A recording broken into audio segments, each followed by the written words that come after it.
የሚገስጽ ሲጠፋ ዲያብሎስ ይገስጻል። የሚመክር ሲያጠፋ ክፋት ይመክራል፣ ተንኮል ይመክራል፣ ምቀኝነት ይመክራል። እናታችን የነገሰ ንጉስ እናት እኮ ናት። ስለዚህ ታማልዳለች። እንዲህ ብሎ ግን የሚያምን ጴንጤ አለ? እኛ ለመንፈስ የዋነ ጌጋው ነገር ሳይሆን ለመንፈስ የዋነ ስንበላ ሲበላን ሰላምታዬ ይድረሳችሁ ውድ ቤተሰቦቼ፣ እንደምን አላችሁ? እንደምን እስከ ሰዓት ደረሳችሁ? ይህ ኃይለ ገብርኤል ቲዩብ ነው። እስከ ፕሮግራሙ ፍጻሜ ድረስ ከኔ ጋር ከቆያችሁ ብዙ ነገር እንማማራለን። ለቤቱ አዲስ ሆናችሁ ቻናሉን ሰብስክራይብ አድርጉ፣ ቪዲዮውን ላይክ አድርጋችሁ ጀምሩ። በቀጥታ ወደ ዛሬው መርሃ ግብራችን እንሄዳለን። አንዳንድ ጊዜ ዞር ብለን የምናየው ሰው እግዚአብሔር አምላካችን ይስጣል። የምናየው ይጠፋልና ሁሉም አንድ አይነት ጭንቀት የሚመክረን ይጠፋና ሁሉም አንድ አይነት የተረበሸ፣ የሚገስጸን ይጠፋና ሁሉም አንድ አይነት ተገሳጭ። የሚገስጽ ሲጠፋ ዲያብሎስ ይገስጻል። የሚመክር ሲያጠፋ ክፋት ይመክራል፣ ተንኮል ይመክራል፣ ምቀኝነት ይመክራል። ዞሮ ዞሮ ወደ ፍዳው ስትሄድ መከራ ይመክራል። ምከረው እምቢ ሲል ይላል የኛ የሀገራችን ቋንቋ። ምከረው እምቢ ሲል መከራ ይምከረው። የዛ ውጤቶች ነን አሁን እያፈስን ያለነው። ያን ሂደት ነው። በቤተሰብም ይሁን በማህበራዊ ህይወትም ይሁን በኢኮኖሚም ይሁን በትውልድ ይዞታም ይሁን በትምህርት ቤትም ይሁን ምክር ተለይቶን በህይወታችን አንድም ቀን ባልሰራበት አካል ውስጥ ቆመን ምከረው ማመክሮ ግን ምን ይሁን መከራ ይምከረው። መካሪዎችም ጠፍተዋል። አሁን በንጉሱ ፊት የሚቆም እግዚአብሔር መንፈስ ያለበት ታላቁ ልጅ አዎ፣ ነገር ግን የነገሩን ፍቺ ያሳዩ ዘንድ አልቻሉ። አንተ ግን ፍቺን ትሰጥ ዘንድ የተቋጠረን ትፈታ ዘንድ እንድትችል ሰምቻለሁ። አሁንም አስደናቂ ቃል ነው የሚናገረው። አንተ ግን ፍቺን ትሰጥ ዘንድ ምን ትሰጥ ዘንድ? ፍቺ። ቤቱ ጌታ ሆይ ፍቺ የጠፋ ኑሮ አለኝ። ማን መጥቶ ወደ መፍትሄው ይምራል? ፍቺው የጠፋ ስልጣን አለኝ፣ መላእክቱ ጠፍቷል። ፍቺ የጠፋው ገንዘብ አለኝ ግን የለም። ፍቺ የጠፋው ቤተሰብ አለኝ፣ ፍቺ የጠፋው ልጆች አሉኝ። እባክህ ጌታ ሆይ መንገዱን ጠቁመኝ የምንልበት ጊዜ ቢኖር አሁን ነው። አልገባንም እንጂ ፍቺው ጠፍቷል። በትምህርት ቤት ፍቺው ጠፍቷል። በመንፈስ ደንዘዋል፣ በአሸሽ ተመርዘዋል፣ በአስተሳሰብ ዋዥቀዋል። በማንኛውም ሁኔታ ለበጎነት ይሰለፋሉ ተብለው የሚጠበቁትም ቢሆን በጎናቸው በኩል ኪሳራ ነው። በመንፈሳዊ ሕይወት ፍቺው ጠፍቷል። በጸሎታችን ፍቺው ጠፍቷል። በድምፆቻችን ፍቺው ጠፍቷል። በጩኸታችን ፍቺው ጠፍቷል። መስመሮች ተዛብተውብናል። ፍቺው የጠፋው ትውልድ ግን አለ አንተ ፍቺውን ትሰጥ ዘንድ የተቋጠረን ትፈታ ዘንድ እንድትችል ሰምቻለሁ። ደግሞ የተቋጠረን ፍቺውንም ከመስጠት ሌላ የተቋጠረውንም ምን ትላለህ? ትፈታለህ።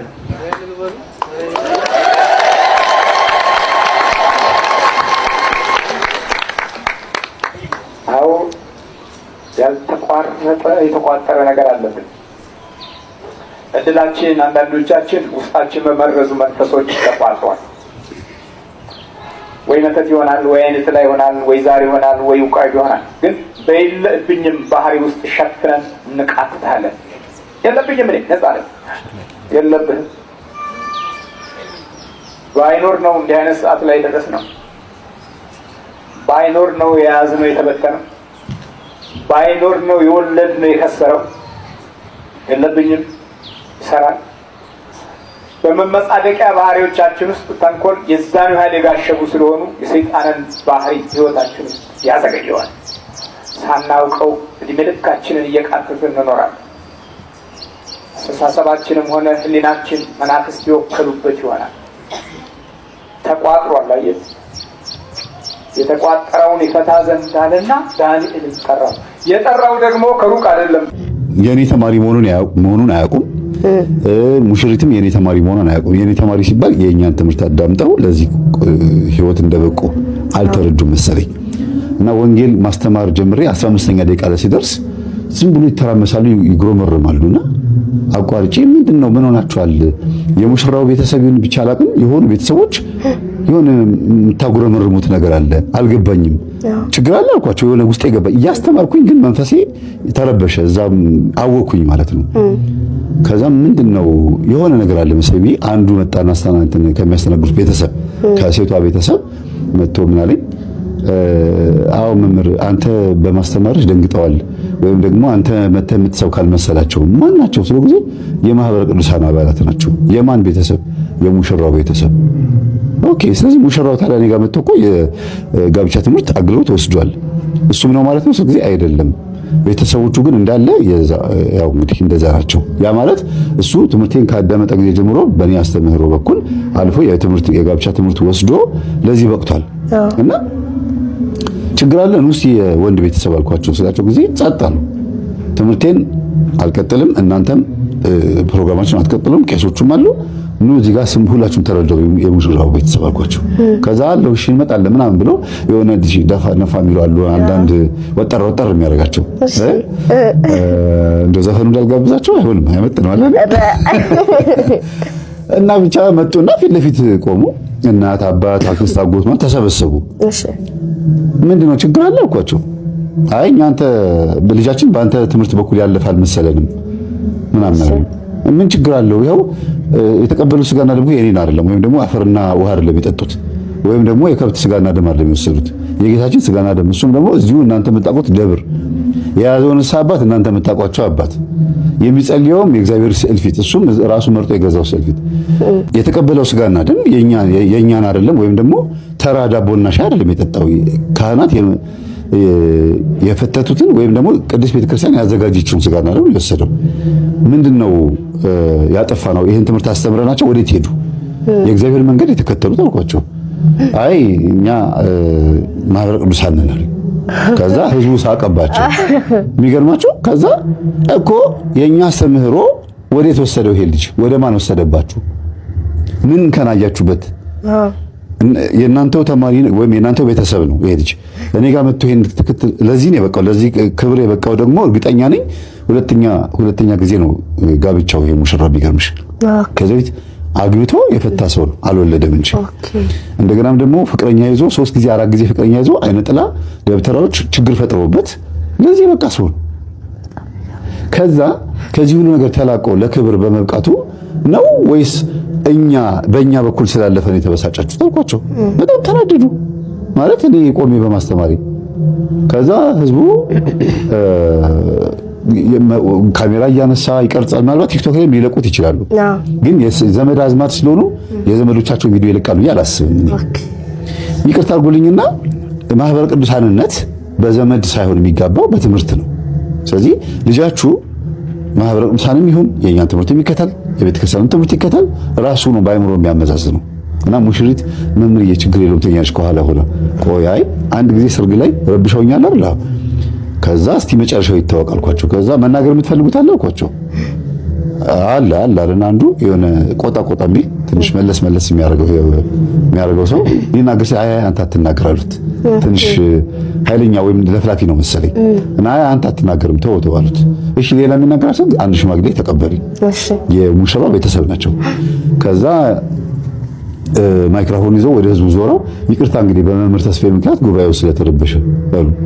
ከዛ ህዝቡ አውሎ ሳቀባቸው። እንደ ሳቀባቸው የተቆጠረው በምንድን ነው እንዴ? ጋሼ በማን የተረበሸው? እኔ እኮ እያስተማርኩ ነው እናንተ የረበሻችሁኝ እኮ። ማን ነው ረባሹ? መጀመሪያ እናንተ ናችሁ የበጠበጣችሁኝ አልኳቸው።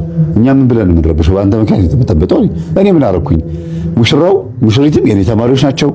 ለዚህ ክብር የበቁት እኔ አስተምሬያቸው ነው። እግዚአብሔር ረድቶኝ ነው። ስለዚህ በተቻለ መጠን እያስተማርኩኝ እናንተ መሀል ላይ ረበሻችሁኝ። በሉ አምጡ ማይክሮፎን ብዬ ተቀበልኳቸውና እንዲህ የሚያረጋችሁ እርግጠኛ ነኝ ጨሌ ባዳም ልኮ ደብተራ ጋር ምናምን የምትሄዱ ሰዎች ካልሆናችሁ በስተቀር ለምን ጠላችሁ? ምን አደረግላችሁ? እኔም በሆን መምህር ግማ ቢሆኑ ብዬ ዝርዝር እየተናገርኩ የሚያጠምቁ አባቶችን ለምን ጠላችሁ? ምን አደረግናችሁ? ከኛ ጋር ምን ግንኙነት አላቸው? የእናንተ ህይወትና የኛ ህይወት አንድ ማተብ ያሰረ ህይወት ነው፣ ወይም ደግሞ የቅዱስ ቤተክርስቲያን ውስጥ ያለን ልጆች ነን። እናንተ የምትቀበሉ ስጋና ደም እኛ የምንቀበለው ነው።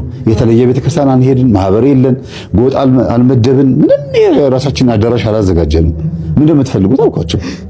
ከዛ ተናደዱ። ጨሌ አቴቴ ምናምን ጣሉ ነው ያልኩት ብዬ ስለተናገሩ እኛ የምናስተምረው ጨሌ አቴቴ ጣሉ፣ ባዕድ አምልኮ ተዉ፣ ንስሐ ግቡ፣ ስር ማሽቀጠል በጣሽ አትከተሉ፣ መዳፍ አንባቢ ኮኮ ቆጣሪ አትከተሉ ነው ያልነው።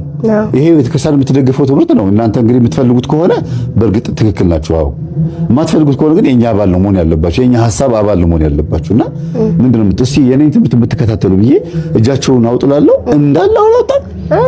ከዛ በኋላ አጨበጨቡ።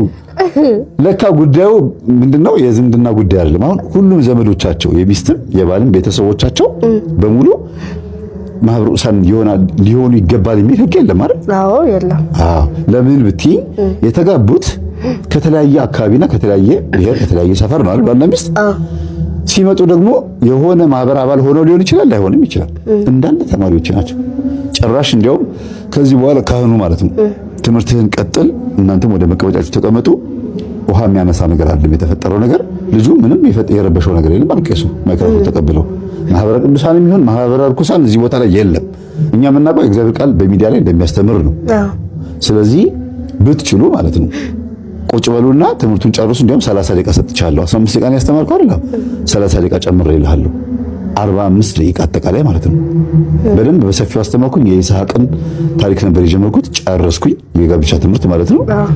ይሄን ቪዲዮ እፈልገዋለሁ ለምስክርነት ይሆናል። እንዲያ ነገር ገጥሞኝ አያውቅም። ጭራሽ በአደባባይ የመምህር ግርማ ልጅ እንደሆነ የእነሱን ትምህርት ተከታትሎ ልጄ ለዚህ እንደበቃ አላወኩም ነበረ ማለት እኮ በአይነ ጥላነቱ ይቀጥል፣ ቡዳ እንደበላው ይቀጥል፣ ለምን ጾመ፣ ለምን ጸለየ፣ ለምን ሰገደ፣ ለምን አገባ የሚል ቡዳ መንፈስ በአፋችሁ ላይ ሆኖ እያወራ ነው ማለት ነው።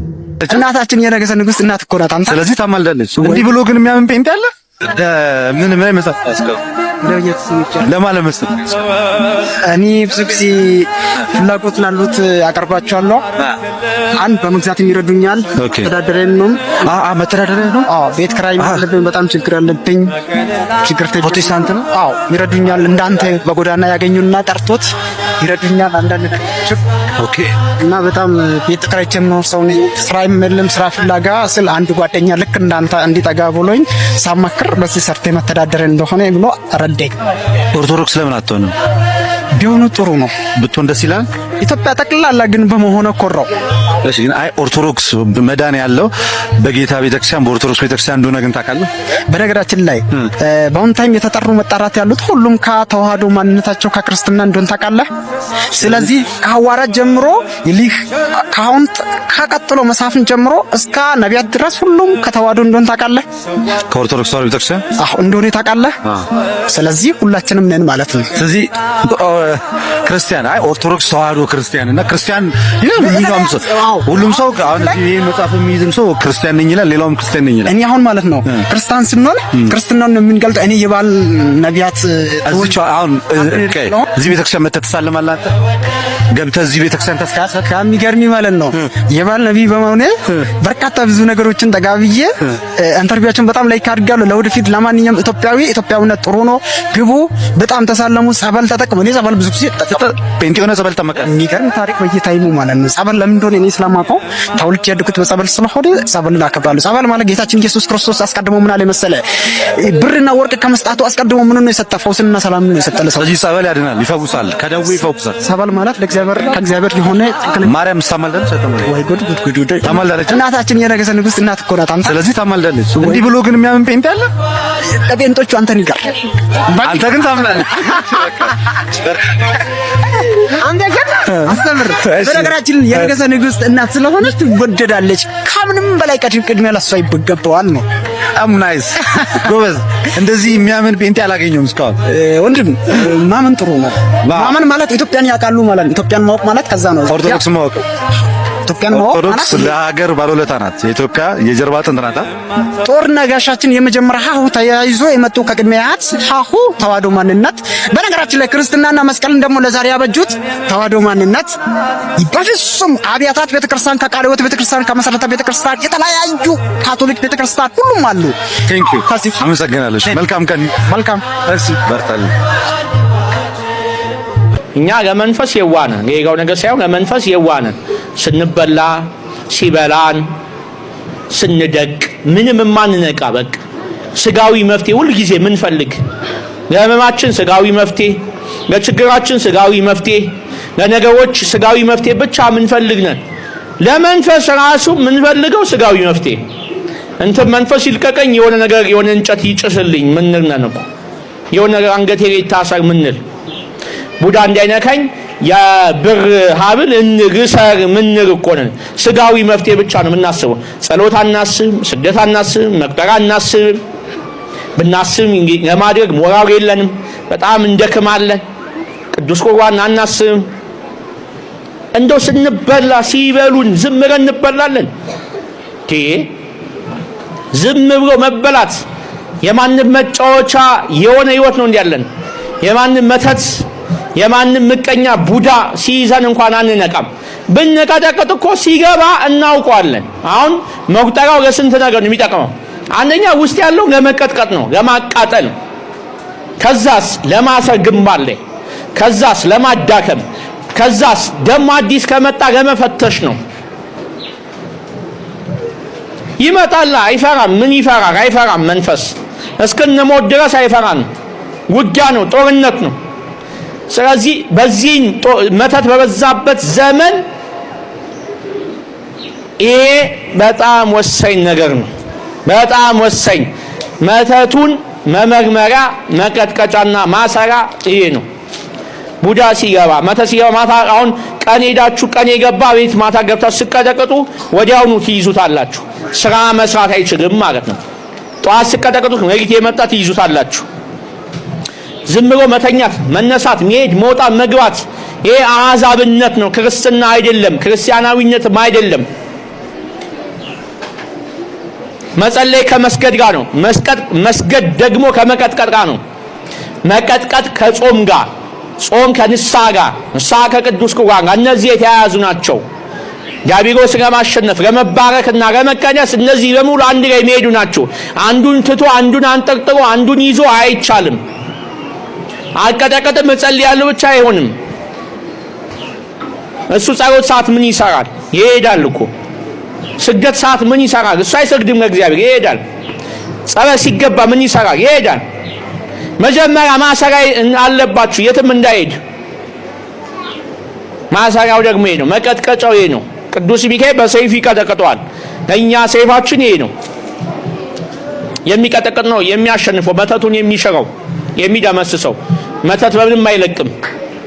ከመበላት ከመፍዘዝ ነቃ ብለን መዳን ያስፈልጋል። ጤነኛ ነኝ ብሎ የሚያስብ ነው አሁን እዚህ ማህበረሰብ ያለው። በአጠቃላይ ከተማው ያገሪቷ ዓለም ላይ ጤነኛ ነኝ ብሎ የሚያስብ መታሰሩን የማያውቅ ግን ደንዝዞ የሚኖር በመንፈስ የታሰረ መንፈስ የሚመራውን ያለው እንደው እግዚአብሔር ስለሚወደድ ነው እዚህ የሰበሰበን ያዳነን። ጠላታችን የመታን እንደው ስለተመረጠን ነው። እግዚአብሔር በቸርነቱ ስለመረጠን ነው። ይህ ታላቅ ሰው አባታችን አባ ሕርያቆስ ሞኖክሴ ነው፣ ክህነትም አለው። ነገር ግን ቅዳሴ መቀደስ ስለማይችል ወይም ደግሞ ቅዳሴ መቀደስ ስለማይሆንለት በዚህ ምክንያት እኔ መቀደስ ስለማልችል ገዳሙንና ማህበረ መነኮሳቱን በጉልበቴ ባገለግል ይሻላል፣ ሲጠሩኝ አቤት ሲልኩኝ ወዴት እያልኩኝ አገለግላለሁ ብሎ አስቦ ራሱን ዝቅ አድርጎ ለማህበረ መነኮሳቱ ይታዘዛል፣ ያገለግላል። ታዲያ አባታችን አባ ሕርያቆስ በዚህ በጉልበት ስራ ገዳሙንና ማህበረ መነኮሳቱን በሚያገለግልበት ሰዓት በሚታዘዝበት ሰዓት ከትሕትናው ብዛት የተነሳ ዕውቀት ከማጣቱም ብዛት የተነሳ ማህበረ መነኮሳቱ ይተቹታል፣ ይሰድቡታል፣ ይነፍቁታል። አባ ሕርያቆስ በገዳም በሚኖርበት ሰዓት ስድብ የዕለት ስራው ነበረ፣ መስማት ዘለፋን መስማት የዕለት ስራው ነበረ። ታዲያ የአባ ሕርያቆስን ትሕትናውን ትዕግስቱን የተመለከቱ መነኮሳቶች እጅግ በጣም ተናደዱበት። ከዛ ምክር መከሩ። የመከሩበት ምክር ምንድነው? ይህንን ሰው ለምንድነው ማናዋርደው? ለምንድነው ማናሰድበው? በሀገረ ስብከቱ ሊቀ ጳጳስ ለምንድነው ማናስገዝተው ብለው አንድ ሴራ ሴሩ ይላል። ያ ሴራ ደግሞ የተሰረው እመቤታችን ድንግል ማርያም በተወለደችበት በትላንት በግንቦት አንድ ቀን ነው። ማህበረ መነኮሳቱ ተሰበሰቡና ዛሬ ግንቦት አንድ ቀን ድንግል ማርያም የተወለደችበት ቀን ነው፣ ስለዚህ ቀድስና ስጋውንና ደሙን አቀብለን ብለው አዘዙት። ከዛ በኋላ እንደማይሆንለት ነገራቸው። እባካችሁ እኔ መቀደስ አልችልም፣ ለዛሬ ለፉኝ ተዘጋጅቼ እመጣለሁ አለ። የለም አንሰማህም፣ ሁላችንም ስጋው ደሙ መቀበል እንፈልጋለን አሉ።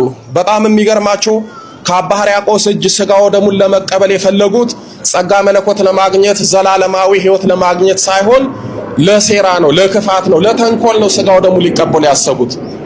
እሱን ለማሳጣት እንጂ ስለ ክርስቶስ ፍቅር አልነበረም ስጋውን ደሙን የሚቀበሉት። በኋላ ያስገደዱት። መጨረሻ ምን አሉት? ዛሬ ቀድሰ የማታቀብለን ከሆነ ለጳጳሱ እንነግራለን፣ ጳጳሱ ደግሞ ይጠራሃል፣ ያዋርድሃል፣ ክህነትንም ይዝብሃል፣ ስለዚህ ትዋረዳለህ አሉት። የጨነቀው ሰው ወደ ማን ነው የሚጮኸው? እመቤታችን የሚወድ ሰው ሲጨንቀው ወደ ማን ይጮሃል? ወደ እመቤታችን ይጮሃል። እመቤታችንን የሚወድ ሰው ሲጎልበት ወደ ማን ይለምናል? እንደ ዶኪማስ ወደ እመቤታችን ይለምናል። በኋላ ሲያስጨንቁት ግድ ሲሉት አባ ሕርያቆስ ጥቂት ታገሱኛልና ዞር አለ። በዛን ሰዓት የሚናጻ መሰላቸው፣ ጠበቁት። እሱ ግን ዞር አለና እመቤቴ ሆይ እነዚህ ማህበረ መነኮሳቶች ያሴሩብኝን ነገር አይተሻል፣ እባክሽ ድረሽልኝ፣ ልጅሽን የምትረጂበት ጊዜና ሰዓቱ አሁን ነው ብሎ እመቤታችን ላይ ያለቀሰ። ግዴለም እኛም እመቤታችንን ድንግሎ የምትፈውሽኝ ሰዓት ጊዜና ሰዓቱ አሁን ነው ብለን እንለምናት። የምትፈችኝ የምታስተካክልኝ ጊዜና ሰዓቱ አሁን ነው ብለን እመቤታችንን እንለምናት። ከልባችን እንደ አባ ሕርያቆስ ከለመናት ትሰማናለች። አባ ሕርያቆስ ለመናት፣ አለቀሰባት። ዛሬ ነው እኔን የምታድኘኝ፣ ዛሬ ነው እኔን የምትታደገኝ፣ ዛሬ ነው እኔን የምትረጅኝ ብሎ አባ ሕርያቆስ አለቀሰባት። ከዛ ልብሰ ተክህኖን አመጣ፣ ለበሰ፣ ተሰየሙ፣ ቅዳሴ ገቡ። ቅዳሴው እየተቀደሰ ፍሬ ቅዳሴ ላይ መሃሉ ላይ ሲደርሱ እሱ መቀደስ የሚችለው አንድ ቅዳሴ ብቻ ነው። እሱንም በመከራ የሚቀድሰው የሐዋርያትን ቅዳሴ ነው። እነሱ ክፎች ስለነበሩ አስቡት እንግዲህ ቤተ መቅደስ ገብተው ስጋው ደሙ ለመቀበል ተንኮል አስበው ገብተው ያሴራሉ። እሱ የሐዋርያትን ቅዳሴ ሊቀድስ ሲል ከሊቃውንት አንዱን አመጡና ይህንን ቀድስ አሉት። ኬት ያምጣው? ጨነቀው። መንበሩ ላይ እጁን ዘረጋ። እመቤቴ ሆይ መነኮሳቱ ያሴሩትን ነገር አይተሻል። አሁን አንቺ እኔን የምትረጅበት አሁን ጊዜና ሰዓት ነው፣ አገልጋይሽን ተመልከችኝ ብሎ አባ ሕርያቆስ ለመናት። በዛን ሰዓት እመቤታችን ወላዲተ አምላክ ብርሃን ለብሳ ብርሃን ተጎናጽፋ መጣች። በፊት ለፊትም በብርሃን ሰሌዳ ላይ ቅዳሴ ማርያምን ገለጸችለት። ያ ቅዳሴ ማርያም አብረውት ለነበሩት ለሴረኞቹ ለመነኮሳቱ አልታያቸውም፣ አልተገለጸላቸውም። ለአባ ሕርያቆስ ግን ተገለጸለት፣ በልቦናውም ሰረጸለት፣ ተቀረጸለት። ከዛ በኋላ እንግዲህ አባ ሕርያቆስ ጎሳ ልቤ ቃለ ሰናይ ብሎ የእመቤታችንን ቅዳሴ ሰተት አድርጎ መቀደስና መድረስ ጀመረ። በዚህን ሰዓት ማህበረ መነኮሳቱ እንደዚህ አይነት ቅዳሴ ከዚህ በፊት ሰምተውም ስለማያውቁ እጅግ በጣም ተደነቁ። እንዳይናገሩት ቅዳሴው እጅግ በጣም ልብን ይመስጣል፣ ቃሉም ደግሞ ልዩ ነው። ስለዚህ ይህ ሰው የሚቀድሰው ቅዳሴ ምንድነው? እስኪ እስከ መጨረሻው እንከታተለው እንየው ብለው አባ ሕርያቆስን ቆመው ያዩታል። አባ ሕርያቆስ ቅዳሴ ማርያምን ቀደሰ፣ ስጋና ደሙን አቀበለ። በዛን ሰዓት በመጨረሻ ሰዓት ቡራኬ ሲሰጣቸው እቱ በሰላም ሲባል እጁን ሲባርክ ከመሬት አንድ ስንዝር ከክንድ ከፍ ብሎ በብርሃን ሰረገላ ላይ ቆሞ ቀኝ እጁ በብርሃን ተጥለቅልቆ በዛ ሲባርክ አዩት። በእውነትም ለካ ይሄ ቅዳሴ እውነተኛ የሰማይ ቅዳሴ ነው፣ በእውነት ይህ ሰው ለካ ጻድቅ ነው ብለው አባ ሕርያቆስን ይቅርታ ጠየቁት። ቡራኬውንም አገኙት። እሱም ይቅር አላቸው። ምን አላቸው አልኳችሁ? ይቅር አላቸው። አሁን እንዲህ ለሰደባችሁ፣ ላንጓጠጣችሁ፣ ተንኮል ለሰራባችሁ፣ ሊያዋርዳችሁ ለፈለገ ሰው በእውነት ይቅርታ ታደርጋላችሁ? እግዚአብሔርን ፍረድልን ነው አይደል የምንለው? ጻድቁ የዋህ ስለነበረ አባ ሕርያቆስ ይቅር አላቸው፣ ተወላቸው። ውድ ቤተሰቦቼ እንግዲህ እስከዚህ ድረስ ትምህርቱን ተከታትላችሁ ከደረሳችሁ ካዳመጣችሁ ይህንን ቪዲዮ ይህንን ትምህርት ለወዳጅ ለጓደኛ ለቤተሰብ ሼር አድርጉ። ሁሉም ኦርቶዶክሳውያን ሊቀየሩ ሊለወጡ ይገባል። እኛ ብቻ ሰምተን የምንቀር ሊሆን አይገባም። ሌሎችም እህት ወንድሞቻችን ቤተሰቦቻችን እንዲነቁ እንዲበረቱ እንዲጠነከሩ ልናደርግ ይገባል። መንፈሳዊነታችንን ልናስቀድም ይገባል። መንፈሳዊነት መቅደም አለበት። በተግባራዊ ክርስትና ሕይወት ውስጥ ሁላችንም እርስ በርሳችን ተያይዘን የምንጓዝበት ሊሆን ይገባል። እግዚአብሔር አምላካችን በእውነት ሁላችንንም ያግዘን። ያስተማረን የመከረን የአባቶቻችን አምላክ እግዚአብሔር አምላካችን በእውነት ስሙ የተመሰገነ የተወደሰ ይሁን። ይቆየን። አሜን።